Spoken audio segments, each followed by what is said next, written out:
Another way to know if a man is on the DL, this is a sign that I have seen be true so many times, all right? And some of y'all can get offended by this, but it's not my intention. I'm just trying to educate you. If there's a man who is hyper attractive, I'm talking like he's like at least a 9 on a scale from 1 to 10. By all conventional standards, he is extremely attractive.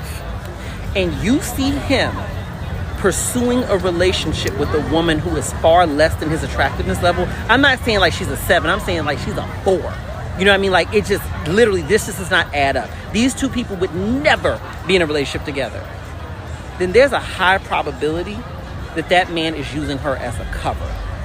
And let me tell you why this has been true. And I'm just telling you this as a 40, almost 41-year-old gay man who has many friends. Some of them have been DL.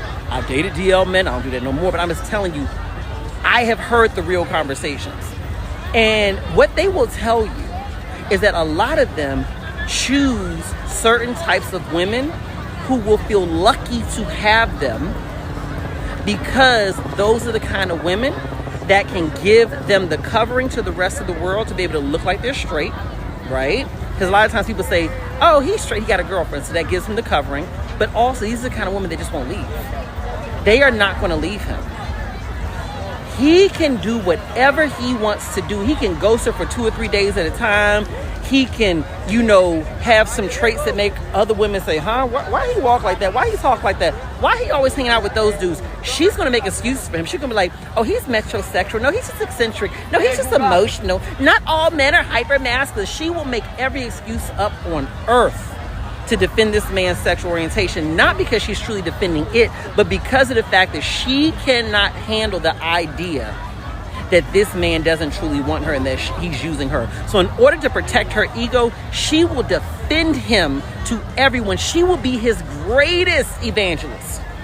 And this is not to say that women who are not conventionally attractive don't deserve men who look like that, but I want you to consider this. In our society, men who are attractive have tons of options. So if someone is extremely conventionally attractive, he's got tons of options, and we know that men are visual creatures. Why would a man who is absolutely stunning go after a woman who just aesthetically does not add up to him unless they've been together for a long time and maybe, life change and, her body changes, things change. But he's not picking her out of a crowd if they just met and she don't look on par with the other attention he's getting. So again, I'm not trying to make unattractive, or less attractive women feel bad. I'm simply acknowledging that if a man is substantially more attractive than you and he's pursuing you and you have questions about his orientation, you're probably right.